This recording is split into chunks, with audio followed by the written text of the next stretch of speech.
the chandelier in the private dining room of the Sterling, a Michelin-starred restaurant perched atop a Chicago skyscraper, cast a warm, golden glow over the long mahogany table.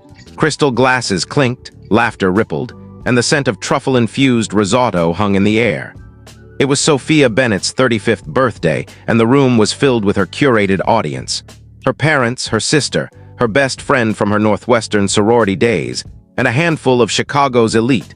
Designers, influencers, and a venture capitalist who'd bankrolled her chain of luxury home decor boutiques.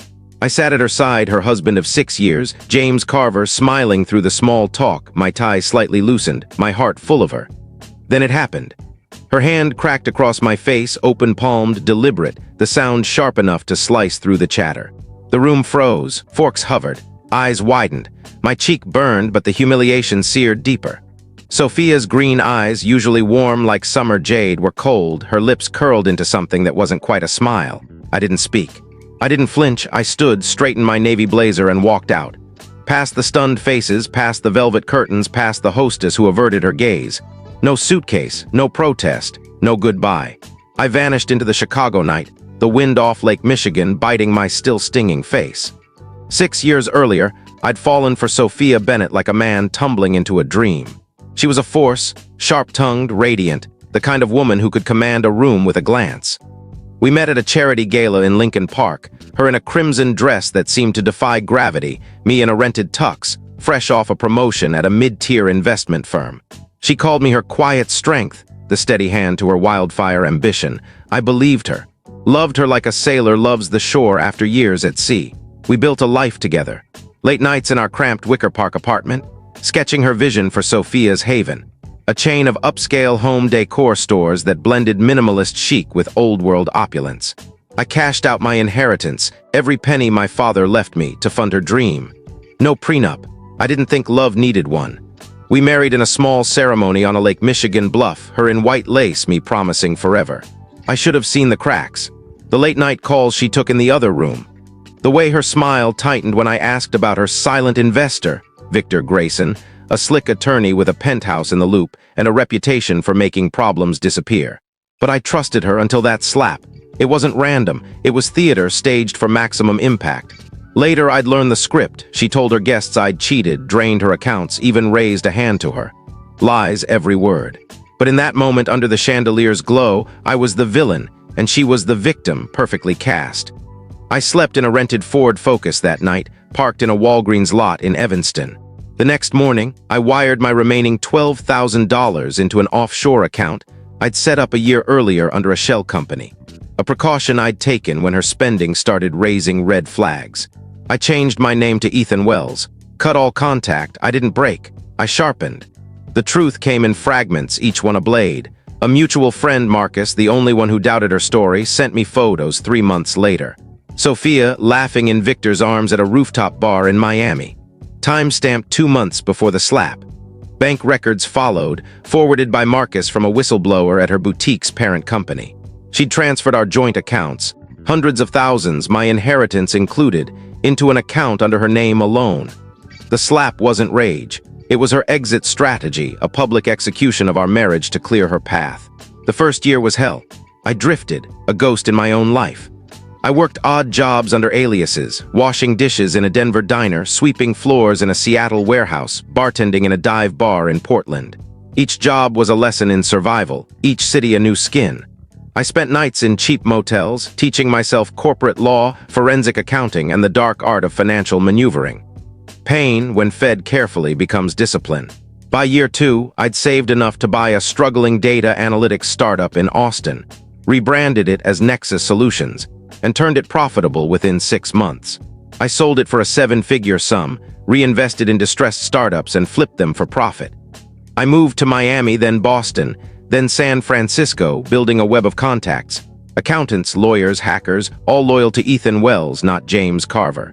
By year 4, I was the silent money behind a chain of real estate ventures, from Chicago brownstones to Malibu beachfronts. I'd become a shadow, moving capital like chess pieces, unseen but unstoppable. Then came the invitation. A private wealth summit at a sprawling Napa Valley vineyard estate, hosted by the Meridian Group, a conglomerate with tentacles in tech, real estate, and retail. Sophia's world, old money, new money, fake smiles with sharp edges. I knew she'd be there, chasing the next big investor to prop up her crumbling empire. I RSVP'd as Ethan Wells, serial investor, tech whisperer. The Napa Valley air was crisp, scented with grapevines and ambition. My plane landed at SFO and my phone buzzed with a news alert. Sophia Bennett, Chicago's decor darling, bankrupt. Sophia's Haven stores shuttered. Assets frozen amid fraud allegations, offshore accounts under scrutiny. My driver, a grizzled man in a black SUV, glanced at me through the rearview mirror. "Rough week for that Bennett lady, huh?" I smirked, staring out at the rolling hills. Couldn't have happened to a better person. The estate was a vision of excess. Ivy-draped stone walls, a fountain carved with cherubs, and a banquet hall that could have doubled as a cathedral. I wore a tailored Brioni suit, my beard neatly trimmed, my eyes hidden behind tinted glasses. Ethan Wells was a stranger to Sophia, but when I took my seat across from her at the long oak table, her gaze lingered. Something flickered in her eyes, recognition, then doubt, then fear. She looked older, her face tight with stress, her once flawless posture slouched under the weight of her unraveling empire. The host, a silver-haired tycoon named Richard Tethai, raised a glass. To Ethan Wells, the man who turned half of Meridian Holdings into gold in a single weekend. The room applauded. Sophia's hand froze on her wineglass. Meridian Holdings owned the parent company of Sophia's Haven, which I'd quietly acquired 2 years earlier through a series of shell companies. She'd lost everything, her stores, her reputation, her future, and never saw the knife. After dinner, she cornered me on the terrace, the vineyard sprawling dark and endless behind us. "It's you," she whispered, her voice brittle. "James, you did this." I leaned against the stone railing, my voice low, calm. "You destroyed me, Sophia, in front of everyone I loved. You took my money, my name, my dignity. This was just balance." Her eyes glistened, but I wasn't done. I handed her a slim manila folder, court documents, audit trails, tax violations, all tied to her signature. "You signed every deal," I said. "Every loan, every fake transaction. I just made sure the right people were watching." "Why?" she choked out, clutching the folder like it burned. "We could have fixed things." I stepped closer, my breath visible in the cool night air. "You humiliated me. Stole everything I built. You wanted an audience? You got one, just not the kind you expected." The unraveling of Sophia Bennett began long before that night in Napa. It started in the ashes of that slap, in the rental car where I slept, in the quiet moments when I decided I wouldn't be the man she'd broken. The first year, I lived lean, moving from city to city, learning the underbelly of the world she thrived in. I waited tables in Denver, listening to stockbrokers complain about bad deals over greasy burgers. I cleaned offices in Seattle, overhearing executives discuss mergers in glass-walled boardrooms. I bartended in Portland, pouring whiskey for venture capitalists who spilled secrets with every shot. Each job was a classroom. I studied corporate law on library computers, poring over securities regulations and tax codes. I learned forensic accounting from online courses, tracing money trails through dummy corporations and offshore havens. I built a network, discreet accountants in Miami, a hacker in Boston who could crack encrypted emails, a lawyer in San Francisco who asked no questions. By year 2, I had enough capital to buy Nexus Solutions, a failing Austin startup with a knack for predictive analytics. I restructured it, hired coders, and sold it for $3.2 million within 9 months. The money became my weapon. I invested in distressed startups, flipping them for profit. I bought debt, acquired stakes in failing companies, and turned them around. By year 3, I was a silent partner in real estate ventures across the U.S. Chicago condos, Miami high-rises, Malibu estates. I operated under Ethan Wells, a name clean of my past, a ghost in the system. No one connected me to James Carver, the disgraced husband Sophia had painted as a monster. Her downfall was meticulous. I'd learned her game. She used shell companies to funnel money, inflating Sophia's Haven's value to attract investors like Victor Grayson. I mirrored her tactics, but with precision. Through proxies, I acquired her boutique's parent company, piece by piece, over 2 years. I hired forensic accountants to audit her books, tipping off regulators to her tax violations. I fed evidence to journalists, anonymous leaks about her offshore accounts, her fake transactions, her ties to Victor's shady deals. Every move was legal, every document airtight. She'd signed everything herself, oblivious to the noose tightening. When the news broke 2 days after the Napa summit, it was surgical. Headlines screamed. Chicago entrepreneur Sophia Bennett faces fraud charges. Her designer friends ghosted her. Her sponsors pulled funding. Her parents, once her loudest cheerleaders, issued a statement distancing themselves. People who live for image don't survive disgrace. I walked Chicago's lakefront trail that night, the wind off Lake Michigan sharp against my face.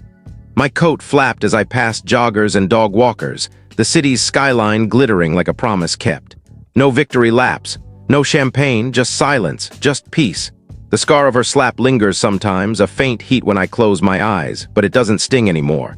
It's a reminder of the man I became, the one who waits, who plans, who moves unseen. Revenge isn't a shout. It's a whisper in a boardroom, a signature on a contract, a name she thought she'd erased, buying her downfall one piece at a time. I stood on the terrace of my new penthouse in the Loop, overlooking the city that had once been ours. The Chicago River shimmered below, reflecting the lights of a city that never sleeps. I'd come full circle, but I wasn't the same man. James Carver was gone, buried in the wreckage of that night 6 years ago. Ethan Wells was something else, sharper, colder, untouchable. Sophia's trial began a month later. I didn't attend. I didn't need to. The evidence was ironclad, her guilt undeniable. She'd built her empire on lies, and I'd dismantled it with truth. Not for revenge, not entirely. For balance. For the man who'd stood up from that dinner table, red-cheeked and silent, and walked into the unknown. I sipped bourbon, the ice clinking softly in the glass. My phone buzzed, a message from Marcus.